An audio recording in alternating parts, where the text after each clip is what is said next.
continue with what MSG is. Thank you very much, sir. Magandang gabi po sa inyong lahat, mga taga-Rosewood. Dati po, nakikita ko lang yung subdivision nyo sa labas. Sabi ko, ang ganda ng gate. Yun lang yung aking first impression. Ang ganda ng gate. Kanina po, first time pumasok po ako, nakamotor lang kami dahil ang aming pong patrol ay nag-duty po sa Revilla Camp sa Dulong Bayan. Sabi ko, talaga nga palang Rosewood. You experience rose in the woods.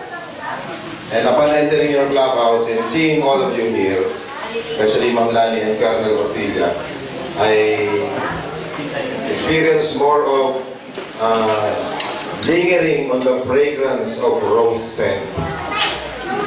So, bago po ako magsimula, gusto ko pong i-congratulate ang ating bagong Homeowners Association officers sa pangunguna ng aming big brother dito sa Rosewood, si Kuya Jonel Casino. Palakpakan po natin. Ready po ang kanyang mga opisyales. At ngayon naman ay dadako tayo sa swearing ceremony ng ating mga MSG volunteers. Okay?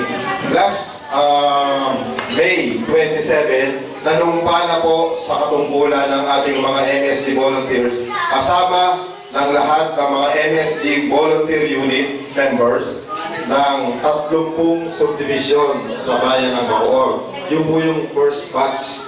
No? The second batch will be on the last Sunday of August. And the last batch for this year will be on the last Sunday of November.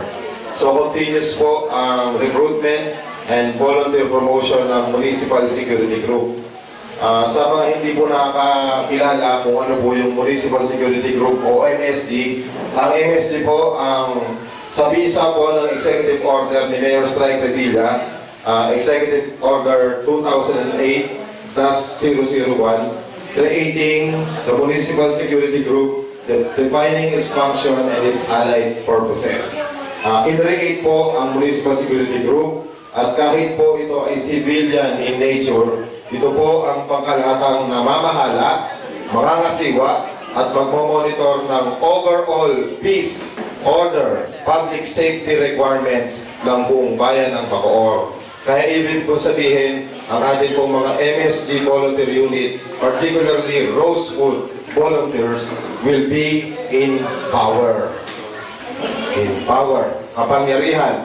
Pero, when God gave us power, it entails responsibility. Ibig ko sabihin, hindi natin gagamitin ang ating mga uniforme, ang ating mga katungkulan para sa kapangyarihan lamang. Kundi babalik at babalik tayo doon sa unang diwa ng pagbo-volunteer, unang diwa ng volunteerismo. At ito ay ang kababaang loob.